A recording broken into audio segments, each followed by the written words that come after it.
Assalamualaikum warahmatullahi wabarakatuh. Berjumpa kembali ya bersama kami di Pediscare Malang dalam kegiatan yang sangat spesial sekali. Jadi ini merupakan sinergi dua wound center keperawatan ya di Samarinda dan juga di Malang. Yang mana memang ini salah satu bentuk kepedulian kita kepada pasien-pasien kita yang sudah kita lihat sendiri dalam kondisi ekonomi yang serba sulit. Di satu sisi di rumah sakit itu pasien dianjurkan untuk tidak berkunjung ke rumah sakit ya jika tidak dalam kondisi yang urgent. Sementara di satu sisi kondisi luka ini membutuhkan penanganan yang berkualitas.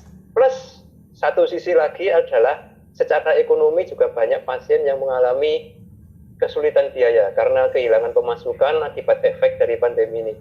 Oleh karenanya kami sangat berterima kasih kepada segenap peserta ya yang sudah bermurah hati untuk menyalurkan donasinya melalui kami.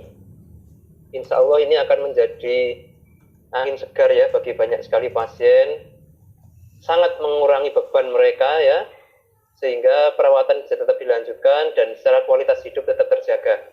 Tentu kami di sini di Malang dan di Samarinda mendoakan kepada segenap rekan-rekan peserta, semoga amal ibadahnya ini dicatat ya oleh Tuhan Yang Maha Esa. Anda sekalian selalu diberikan kelancaran, kesehatan, dan keselamatan dimanapun berada. Oke, salam hormat saya untuk sahabat saya Nurse Hamka di Samarinda dan seluruh kru NCI yang terus menginspirasi ya menjadi mercusuar bagi praktek mandiri keperawatan dan sekaligus role model dalam praktik keperawatan yang profesional serta sinergis dengan profesi kesehatan yang lain. Oke, saya juga menyampaikan salam hormat saya kepada segenap rekan-rekan panitia yang sudah mengorganize event ini dengan sedemikian rupa. Dan tak lupa adalah rekan kami di Kalbi Pharma ya. Ini kita sudah hampir 6 tahun bersinergi sejak awal Pediscare berdiri ini hingga sekarang bekerja sama dalam banyak hal ya yang bersifat akademis, sosial juga dan juga terkait dengan kegiatan-kegiatan ilmiah.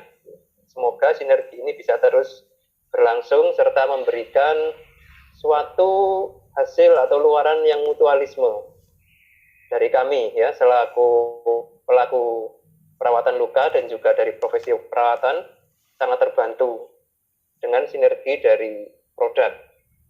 Oke, jadi tercipta hubungan yang mutualisme. Ya, sebagaimana sudah disampaikan oleh moderator, kita akan lanjutkan sesinya.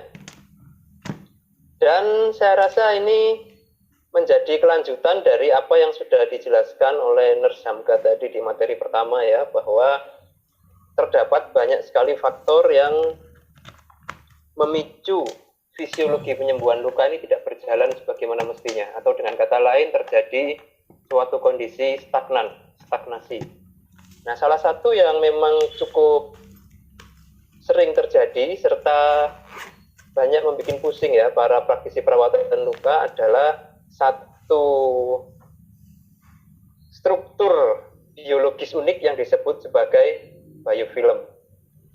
Nah, sesi pagi ini teman-teman semua sangat menarik ya. Kenapa? Karena kita mengajak Anda semua untuk berdiskusi hingga pada level biomolekuler. Kalau di kebanyakan event ya yang saya ikuti pernah hadiri juga, kita sering membahas seminar atau event perawatan luka itu seringkali secara klinis, prosedural, aplikatif, sehingga ada sisi teoritis ilmiah yang mungkin sedikit tertinggal. Nah, oleh karenanya kami sangat berterima kasih juga tadi kepada Nurse Hamka ya dan juga pemateri ketiga nanti Nurse Kaji yang akan mengupas sisi perawatan luka ini dari sisi yang lebih dalam, skopnya itu lebih detail ya sampai kepada level biomolekuler. Dan ini perlu sebenarnya dibiasakan oleh perawat. Kenapa? Karena ketika kita ingin berkolaborasi dengan profesi kesehatan lain ya terutama kedokteran, ini mesti tinjauannya itu adalah dari segi biomolekuler dan juga evidence based practice. Sehingga kita harus benar-benar mengejar ya di sisi itu agar bisa tetap menjadi mitra yang setara dan profesional. Oke, biofilm adalah satu topik yang menarik di sini. kita akan coba ya lihat bagaimana sebenarnya biofilm itu apa secara biomolekuler, efeknya terhadap luka. Nah, dari sini nanti kita akan bisa lebih akurat ya sebenarnya dalam menentukan bentuk rencana perawatan luka itu yang bagus dalam menghandle masalah biofilm ini. Ya, bagi yang baru kali ini ya bergabung dengan kegiatan ini, perkenalkan nama lengkap saya Ahmad Hasyim Wibisono dengan domisili di Malang. Saya menyelesaikan pendidikan S1 tahun 2009 ya di Universitas Brawijaya, kemudian magister keperawatan di Universitas Indonesia tahun 2013 dan terakhir menyelesaikan studi dengan fokus kekhususan pada Diabetes Management and Education di Flinders University Australia. Dan degree ini relevan atau sinkron ya dengan pelatihan atau keahlian yang saya tekuni. Memang kita memiliki minat khusus dalam hal diabetes serta luka kronis. Sehingga tahun 2012 saya menyelesaikan pendidikan Certified Wound Care Clinician dan Certified Stoma Therapist. Nah, bagi rekan-rekan ya yang ada kesempatan berkunjung ke Malang, silahkan bisa ketemu dengan saya di program studi ilmu keperawatan ya Fakultas Kedokteran Universitas Brawijaya, atau bisa juga ketemu di tempat praktek kami di Pediscare Malang, letaknya di Jalan Maijen Panjaitan. Jadi kalau Anda tahu Malang Town Square ya, nah nggak jauh dari sana. Oke, saat ini aktif di PPNI tapi sedang rehat karena tugas belajar, serta di beberapa keorganisasian. Saya terlibat di ADEA ya, Australian Diabetes Educators Association, serta WCET, World Council of Enterostoma Therapy sebagai member, serta bergabung bersama banyak CEO ya, praktek mandiri perawatan luka dan praktisi lainnya dalam forum INWCCA, Indonesian Wound Care Clinician Association. Nah, sebelum mulai sesi ini teman-teman, meskipun kita sudah berteman dengan sangat baik ya dengan teman-teman Kalbe Pharma cukup lama, perlu saya nyatakan ya bahwa kami di sini bukanlah anggota dari Kalbe Pharma. Oke, jadi kami di sini posisinya netral ya sebagai praktisi dan akademisi. Dan dalam sesi saya ini tidak mengarahkan ya penggunaan hanya pada produk Kalbe Pharma, tapi semua akan saya sampaikan secara ilmiah dan berimbang. Dan yang terakhir, saya pastikan tidak ada konflik kepentingan di sini dari apapun yang saya sampaikan. Oke, semoga bisa memberikan satu gambaran yang baik dan objektif kepada rekan-rekan semua. Ini adalah 6 highlight dari sesi saya ya siang ini. Kita akan lihat biofilm mulai dari basicnya dulu, definisi, kemudian siklus kehidupan biofilm. Jadi seperti apa sebenarnya fase tumbuh kembang ya dari biofilm ini. Dan yang ketiga ini yang menarik adalah keunikan-keunikan yang dimiliki oleh biofilm sehingga dia itu begitu mendapatkan perhatian ya dalam guideline perawatan luka terkini. Oke, baru nanti yang keempat kita ngomong klinisnya. Nah, di sini ya. Jadi kita bangun dulu knowledge basicnya, baru nanti kita ngomong tentang klinisnya ya. Bagaimana efeknya terhadap luka, bagaimana mengenali biofilm, dan yang terakhir adalah bagaimana tata laksana biofilm. Oke, saya harap rekan-rekan bisa standby terus dan mengikuti sesi ini sampai full nanti. Oke, kita lihat ada 2 kasus nih.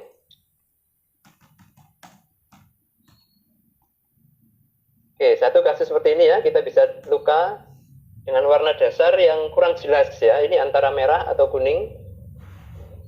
Kemudian berikutnya kurang lebih sama ya, ini luka dengan dasar luka nampaknya sudah bergranulasi, akan tetapi pada permukaannya nampak ada something ya, ada sesuatu yang membuat dia berbeda.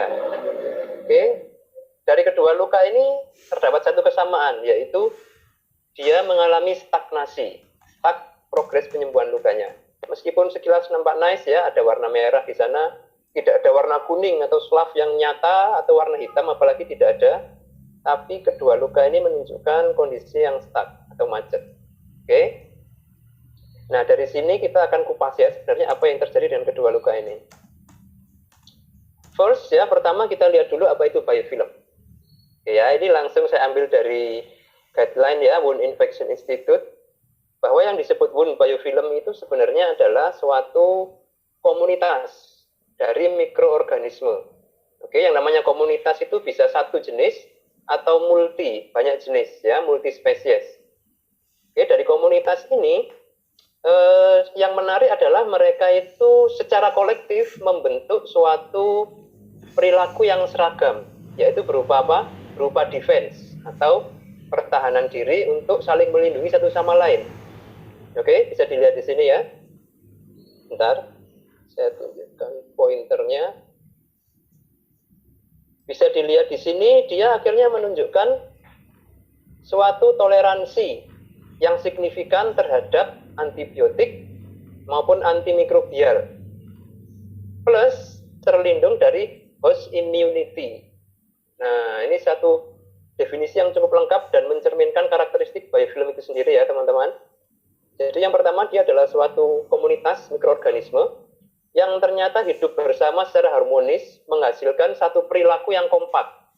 Ya, perilaku apa itu? Perilaku defense, pertahanan diri, sehingga dia bisa mentoleransi atau dengan kata lain itu survive ya, nggak mati ketika ketemu antibiotik, antimikrobial maupun imunitas tubuh kita. Ya, jadi leukosit, antibody, itu semua ternyata tidak begitu mengganggu keberadaan biofilm karena mereka berbeda-beda tapi satu ya, Bhinneka Tunggal Ika, bersatu, luar biasa.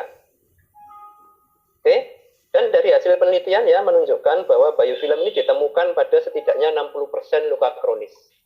Memang mayoritas problem biofilm itu ada pada luka kronis dibandingkan dengan pada luka akut yang hanya 1/10-nya, jadi sekitar 6%. Oke, nah kenapa dia menjadi problem? Karena rupanya biofilm ini sifatnya covered. Covered itu tersembunyi. Insidious, nah kayak judul film ya. Insidious itu artinya tersembunyi, tidak terlihat, tapi menimbulkan suatu gangguan. Oke, nah ini masalah. Karena dia tersembunyi, tapi efeknya itu nyata. Bisa dilihat, yaitu apa? Significantly affect wound healing. Secara signifikan menghambat penyembuhan luka. Ya, nah karena dia tersembunyi, apakah ada tanda-tanda infeksi yang umum pada biofilm? Kita akan bahas nanti ya. Nah, sehingga dari sini para ahli sepakat ya, perlu nih ditingkatkan kesadaran atau kewaspadaan para perawat luka terhadap biofilm dan efeknya. Oke, sehingga pada guideline yang terbaru diluncurkanlah suatu terminologi yang disebut dengan biofilm based wound care. Jadi perawatan luka yang berpusat pada tata kelola biofilm. Oke ya, semoga ini memberikan gambaran awal yang representatif sehingga teman-teman ada ilustrasi seperti apa sih sebenarnya biofilm itu. Nah, untuk lebih memperjelas ya, jadi ini adalah siklus hidup biofilm Bapak Ibu ya. Pertama, biofilm itu diawali dari hinggapnya mikroorganisme ya pada luka. Oke, yang ini masih sifatnya masih individual, satu persatu hinggap pada luka dan ini sifatnya reversible. Reversible itu artinya dengan prosedur pencucian luka yang standar, itu dia bisa lepas. Nah, pada tahap yang kedua, karena mikroorganisme di fase pertama ini dia minim intervensi, akhirnya dia membentuk suatu komunitas, ya, atau hidup bersama, membentuk suatu lingkungan tersendiri, yang akhirnya dia memiliki sifat irreversible attachment, artinya melekat pada luka. Oke? Dengan prosedur pencucian luka yang biasa, dia tidak bisa lepas karena dia sudah mulai membentuk satu lapisan nih pelindung, selimut di sana ya. Nah, selimut atau lapisan pelindung inilah yang membuat dia itu kebal terhadap beberapa jenis antibiotik, antimikrobial, bahkan sampai sistem imun tubuh kita sendiri. Oke, ada lapisan di sini ya, lapisan pelindung. Kemudian yang ketiga, nah karena dia terlindung, akhirnya dia bisa membentuk koloni dengan begitu leluasa di dalam selimutnya ini atau di dalam mantelnya ini.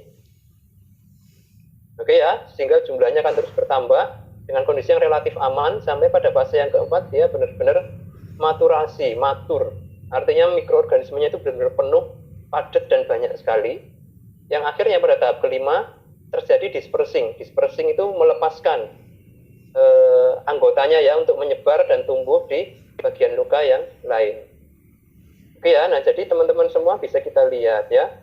Pada tahap kedua ini meskipun jumlahnya masih sedikit, dia sudah membentuk suatu lapisan pelindung dan sifatnya sudah irreversible, melekat dengan kuat sekali.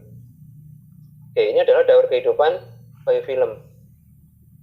Nah, dari sini tentu kita muncul ya suatu keingintahuan sebenarnya apa yang melindungi dia sehingga bisa demikian hebatnya ya survive dari beberapa jenis antibiotik, antimikrobial, bahkan sampai sistem imun tubuh.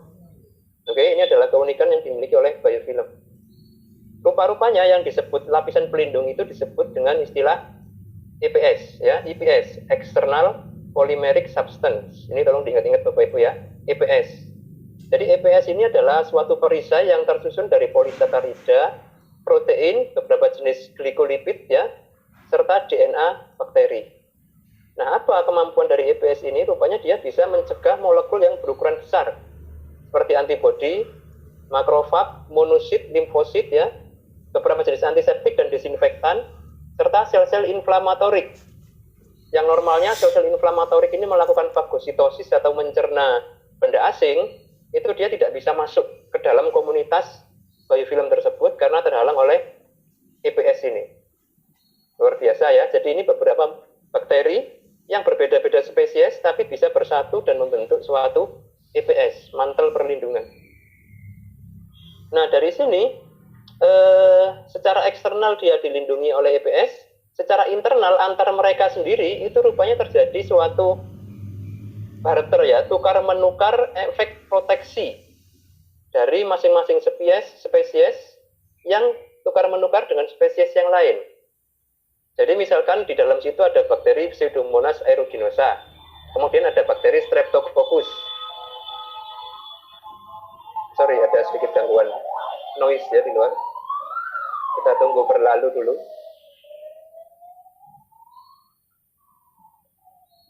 Oke, kita lanjutkan. Jadi ada proses tukar menukar. Misalkan si Pseudomonas ini dia memiliki resistensi terhadap amoksilin, maka dia bisa mentransfer kekebalan ini ke Streptococcus.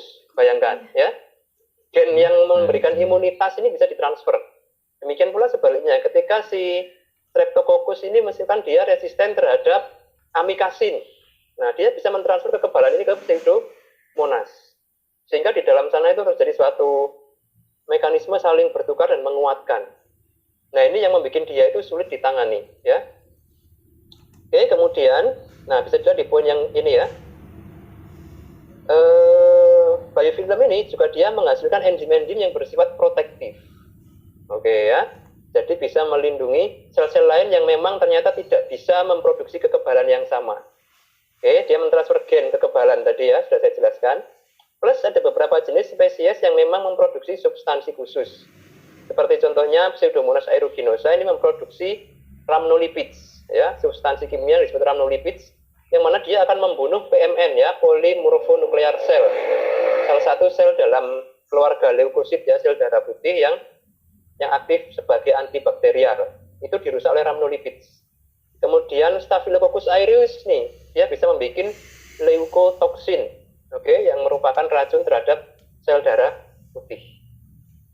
Oke, slide ini sangat penting ya. Jadi kita bisa melihat di situ biofilm itu sebagai suatu struktur mikroorganisme yang begitu canggihnya ya, punya mekanisme perlindungan diri, saling berbagi kekebalan, serta selain itu dia mengeluarkan beberapa senyawa kimia yang memang merusak sistem pertahanan tubuh kita. Oke, kita lanjutkan.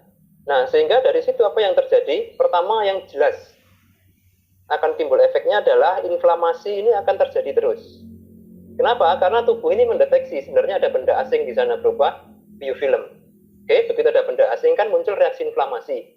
Tapi sayangnya reaksi inflamasi ini tidak bisa masuk ke dalam biofilm. Jadi dia hanya ngumpul aja di tepian biofilm ya, dalam waktu yang sangat lama.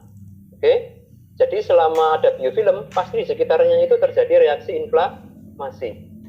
Sehingga akibatnya apa? Karena kekebalan tubuh tidak bisa masuk ke dalam, biofilm tetap ada, maka inflamasi ini terjadi berkepanjangan. Efeknya, maka inflamasi ini akan menimbulkan kerusakan terhadap jaringan sekitar biofilm. Sehingga tidak jarang terjadi perburukan kondisi. Itu ya. Nah, secara klinis akan bisa terobservasi di situ progres penyembuhan luka menjadi stagnan ya, dan dalam beberapa kasus yang berat, selain stagnan dia malah menjadi lebih buruk, makin jelek kondisinya dari waktu ke waktu, dengan penanganan yang sudah ideal sebenarnya. Nah itu ya. Oke, secara finansial maka akan jelas ya, masa perawatan akan memanjang sehingga biaya yang dibutuhkan pun akan semakin meningkat, belum lagi efek psikologis yang timbul, baik pada pasien, keluarga maupun tenaga kesehatan yang merawat sendiri. Oke ya, jadi kita sedang berhadapan dengan salah satu musuh nih yang benar-benar sakti, namanya biofilm. Nah, sehingga pertanyaan berikutnya muncul ya, bagaimana kita mendeteksi biofilm? Ini pertanyaan yang sering mengemuka di antara teman-teman perawat luka. Nah, sayangnya hingga saat ini belum ada satu teknologi yang bisa digunakan di klinik ya, atau di pelayanan untuk secara 100% mengidentifikasi ini ada biofilm atau tidak. Karena dibutuhkan teknologi yang sangat tinggi, yang sementara ini hanya terdapat di fasilitas-fasilitas penelitian yang canggih, dan harganya pun mahal. Sehingga kalau untuk digunakan di pelayanan ini sangat tidak cost efektif. Oke ya. Nah, akan tetapi dalam beberapa kondisi ya, biofilm ini dapat menjadi cukup tebal sehingga bisa dilihat dengan mata telanjang. Ini biofilm yang sudah matur. Kalau teman-teman kembali ke slide tadi ya tentang daur hidup biofilm, berarti dia sudah pada level biofilm yang matur atau bahkan sudah terjadi dispersal, sudah menyebarkan benih-benihnya ke bagian luka yang lain. Oke, nah kalau dia sudah pada tahap yang sangat matur dan tebal ini seringkali nampak sebagai suatu struktur ya di permukaan luka itu yang jernih atau seperti jelly di permukaan yang melapisi dasar luka. Sehingga dasar luka ini seperti tersamarkan ya warna aslinya. Oke, nah dan dalam beberapa kondisi beberapa bakteri ini memproduksi satu pigmen ya yang bisa menjadi identitas mereka, seperti Pseudomonas ini menghasilkan pigmen berwarna kehijauan. Oke ya. Nah, dari sana akhirnya muncul beberapa penanda ya. Karena kita tidak bisa mengidentifikasi dengan akurat 100%, maka kita perlu melihat nih beberapa indikator yang merupakan penanda kemungkinan besar keberadaan biofilm. Satu adalah recalcitrance, artinya dia itu bandel ya, sudah pakai antimikrobial atau antibiotik yang sesuai, tapi progresnya minimalis atau nggak ada progres. Dua, delayed healing, jadi proses penyembuhannya ini macet, stuck, meskipun intervensi yang kita berikan sudah baik. Misalkan kita sudah menjaga kelembapan luka dengan bagus ya, tapi luka nih sudah kita jaga dengan baik, tidak ada maserasi misalkan ya, dan secara sistemik juga sudah support nih nutrisi, tapi ternyata penyembuhannya tidak menunjukkan progres yang menggembirakan. Itu poin yang kedua tindakannya. Kemudian yang ketiga adalah peningkatan eksudat. Nah ini menarik ya, karena eksudat yang diproduksi oleh biofilm ini tidak selalu purulen teman-teman. Kadang dia sifatnya memang serus atau serosanguinus, jadi warna jernih atau jernih mengandung darah atau sedikit keruh, sehingga kita nggak yakin ini pus atau bukan. Tapi keywordnya di sini adalah increase, jadi adanya peningkatan. Sehingga misalkan kita merawat pasien nih, kok pasien ini jumlah eksudatnya terus meningkat ya dari waktu ke waktu, dan progres lukanya macet. Nah kemungkinan besar di situ ada problem biofilm. Oke. Dalam beberapa kondisi kita juga bisa mengamati ya inflamasi atau kemerahan pada area sekitar luka, ya inflamasi eritema serta, nah ini yang menarik ya, kalau dia sudah fase granulasi, proliferasi, granulasinya ini juga pertumbuhannya kadang jelek atau friable. Friable ini mudah hancur ya, mudah rusak atau terjadi hipergranulasi. Jadi kita sudah menangani dengan bagus, tetapi granulasinya tumbuhnya tetap berlebihan. Nah itu bisa mengindikasikan keberadaan biofilm. Satu hal yang perlu kita pahami ya, Bapak Ibu semua dan rekan-rekan, adalah biofilm ini tidak hanya berada pada permukaan luka. Jadi dia bisa tumbuh di dalam jaringan. Nah ini yang membuat challenge ya, tantangannya menjadi sulit mengatasinya. Ini salah satu ya case yang pernah kita dapat ya. Sudah bagus, fase proliferasi warna dasar merah, tapi luka ini macet. Epitelnya sempat muncul nih di tepi, tapi tidak ada progres lagi. Kita bisa lihat juga hipergranulasi yang nyata ya, dan ini rapuh, mudah sekali bleeding. Sangat relevan dengan tanda dan gejala biofilm. Oke? Plus kalau Anda lihat, nah ini ya di permukaan nampak satu struktur yang memang menutupi dasar luka. Oke, dia nampak seperti jelly ya, lapisan yang jernih dan kenyal. Ini tanda biofilm yang sudah matur. Nah, dari situ kemudian muncul rekomendasi ya bahwa dalam tata laksana biofilm ini terdapat 3 modalitas, mulai dari penggunaan cairan pencuci luka ya, cleansing agent yang baik, antimikrobial, dan intervensi sifatnya mekanis. Ya, nah beberapa cleansing agent tadi sempat disinggung oleh Nersamka maupun di rekan kita di Kalbe ya, juga mereka punya produk wound cleanser ya. Yang pertama jenis kita bisa lihat di situ ya, di guideline ini adalah PAMP, polyhexamethyl biguanide atau polyhexanide. Bisa dilihat ya, tipenya adalah surfaktan antimikrobial. Toksisitas sangat rendah atau bahkan bisa diabaikan ya, tidak ada toksisitas. Nah, dia memang kemampuan utamanya, kehebatannya ini adalah pada disrupt biofilm attachment, artinya dia merontokkan biofilm ya. Perlekatannya ke dasar luka atau ke jaringan ini benar-benar bisa diputus ya oleh PHMB ini, sehingga dia akan mudah lepas. Nah, teman-teman pasti pernah pengalaman ya menggunakan produk ini dengan berbagai macam brandnya ya. Ketika curiga ketemu biofilm, dilakukan penyemprotan atau pengompresan, dia akan mudah dilepas secara mekanik. Itu salah satu keunggulannya memang dari PHMB. Terus bahan yang lain ada octanidin ya, dia juga punya kemampuan surfaktan antimikrobial. Dalam studi hewan ya, ini in vitro menunjukkan efek toksik, akan tetapi sistemik efek cukup rendah ya, dan tidak ada efek terhadap penyembuhan luka atau tidak ada gangguan, sehingga dia juga direkomendasikan ya.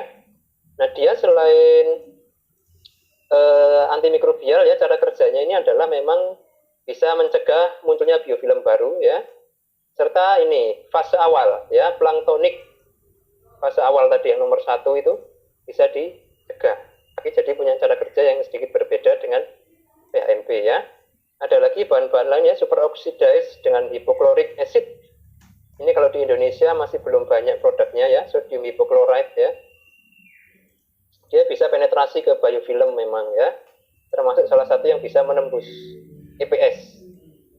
Povidone iodine, familiar ya teman-teman ya, ini sudah banyak sekali ya, menjadi satu substansi wajib memang ya. Nah, yang perlu diperhatikan adalah sitotoksisitasnya. Kalau povidone ini tergantung konsentrasi ya, jadi dia memang punya efek toksik jika digunakan pada kadar 1% atau lebih. Ya, dia memang bisa efektif sekali ya. Iodine ini diketahui memang sejak zaman Perang Dunia Kedua ini sangat efektif membunuh berbagai macam mikroorganisme.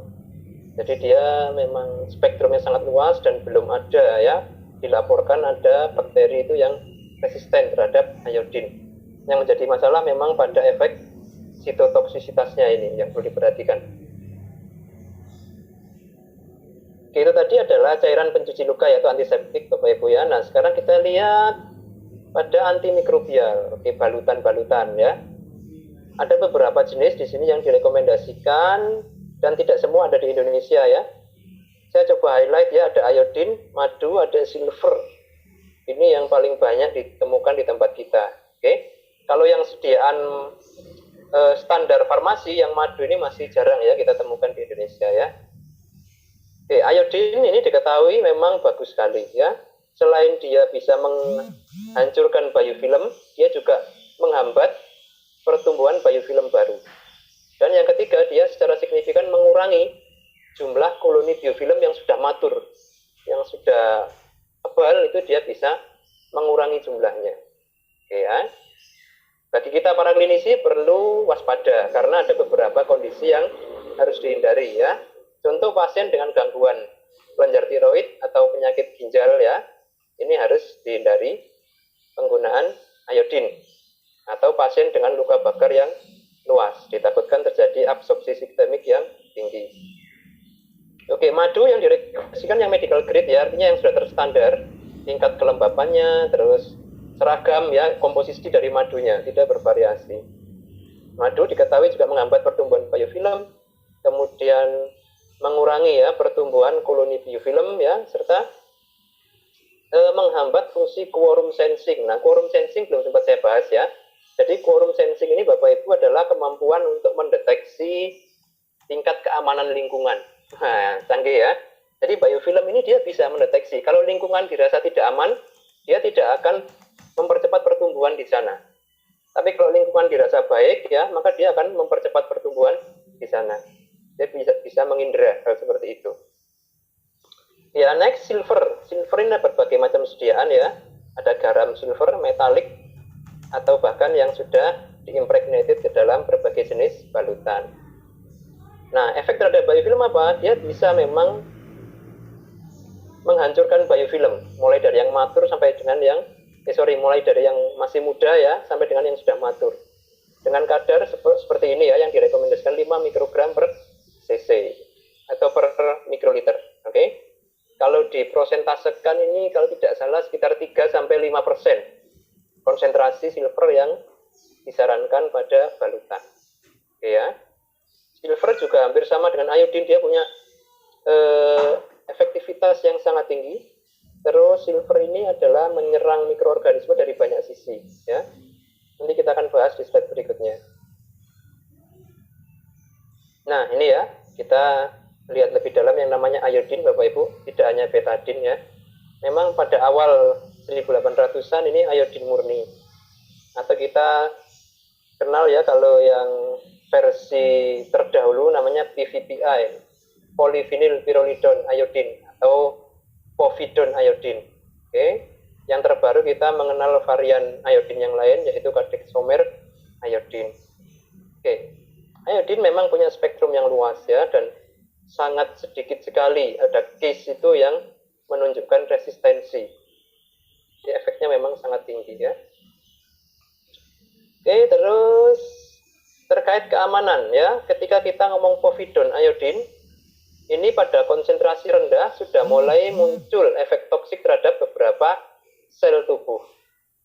Dan pada konsentrasi 1%, ini sudah ditemukan dia memang toksik terhadap semua jenis sel tubuh. Artinya memang tidak hanya membunuh bakterinya, tapi menimbulkan kerusakan juga pada sel-sel yang sehat. Oke. Oke ya, nah kalau kita sering ketemu nih povidone iodine ya sehari-hari itu konsentrasinya rata-rata 10% atau lebih. Nah, dari penelitian nih di laboratorium histologi ya, diketahui pada konsentrasi 10% atau lebih ini mulai ada efek penurunan pembuluh darah mikro. Artinya pembuluh darah yang baru itu menurun secara signifikan.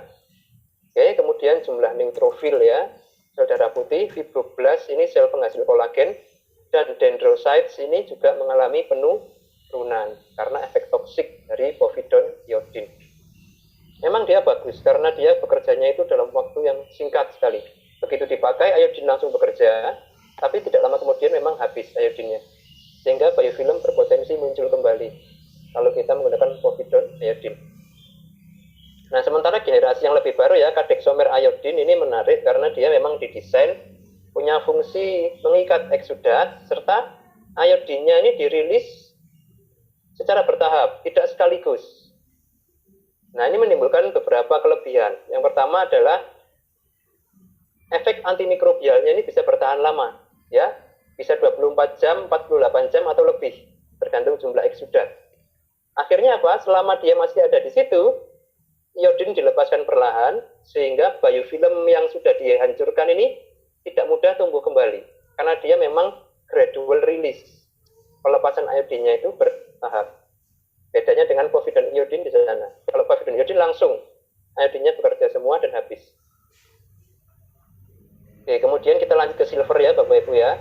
Silver ini salah satu inovasi yang cukup revolusioner ya dalam bidang perawatan luka, karena silver memiliki cara kerja yang banyak sekali. Jadi dia menghancurkan bakteri itu dari banyak sisi.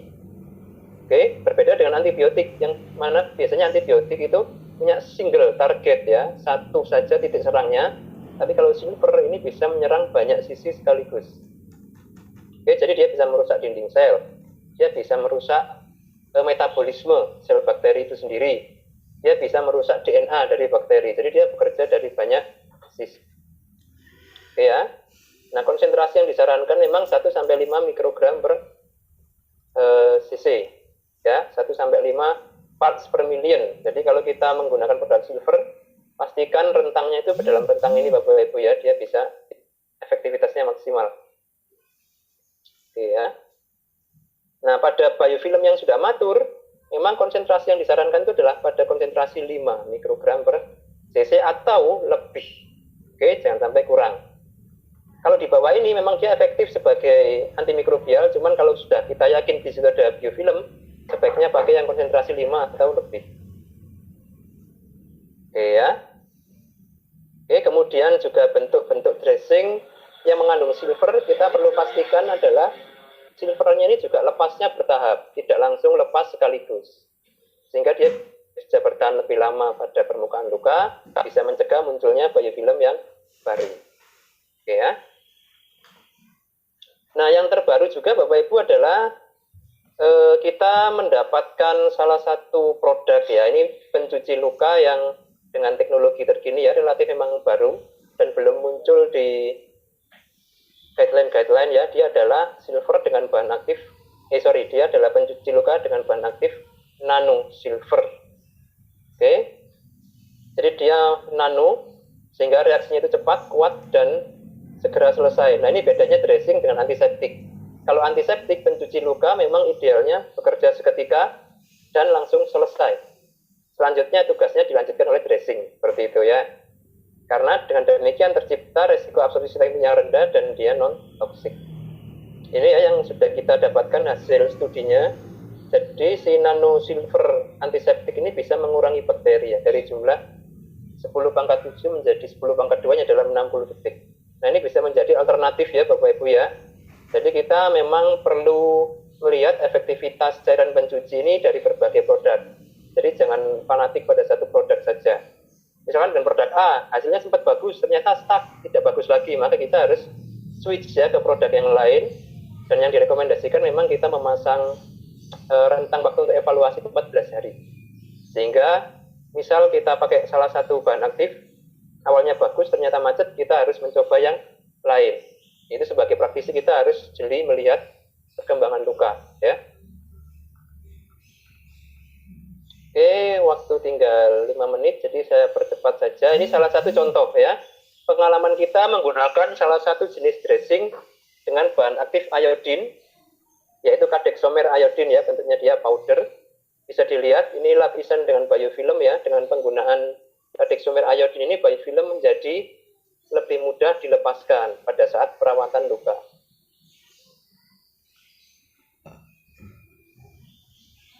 Oke, coba kita buka videonya. Ini ada videonya.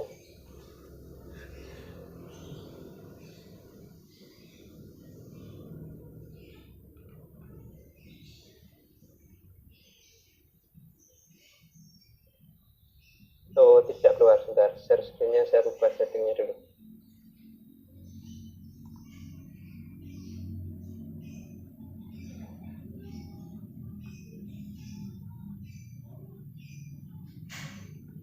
Nah, ini dia ya.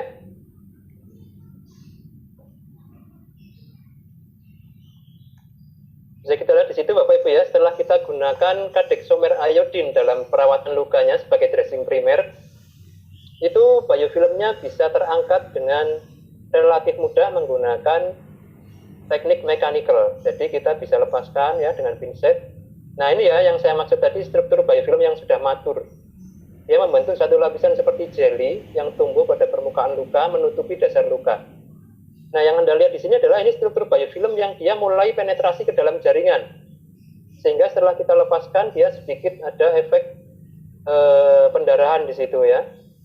Kalau dia biofilmnya masih pada permukaan, dia akan bisa dilepas dengan lebih comfort. Nah, seperti di area yang sini, ini penetrasinya masih minimal. Tapi kalau yang di atas ini, dia mulai penetrasi ke dalam jaringan. Nah, pada case ini Anda bisa membedakan ya. Bagian atas ini biofilm masih belum dilakukan intervensi ya, dengan yang sini bawah. Perhatikan warna dasar luka, karakteristik dasar lukanya sangat jauh berbeda ya. Yang sudah tidak tertutup biofilm nampak permukaan granulasi yang kasar, bertekstur, bergelombang ya. Itu khas pada granulasi yang sehat. Terus secara warna juga nampak lebih merah terang, mengindikasikan ada angiogenesis, pembentukan pembuluh darah baru yang aktif. Nah, dia akan nampak pucat seperti ini kalau dia tertutup oleh biofilm yang matur. Ini salah satu case study kita ya, kita gunakan kadexomer iodin.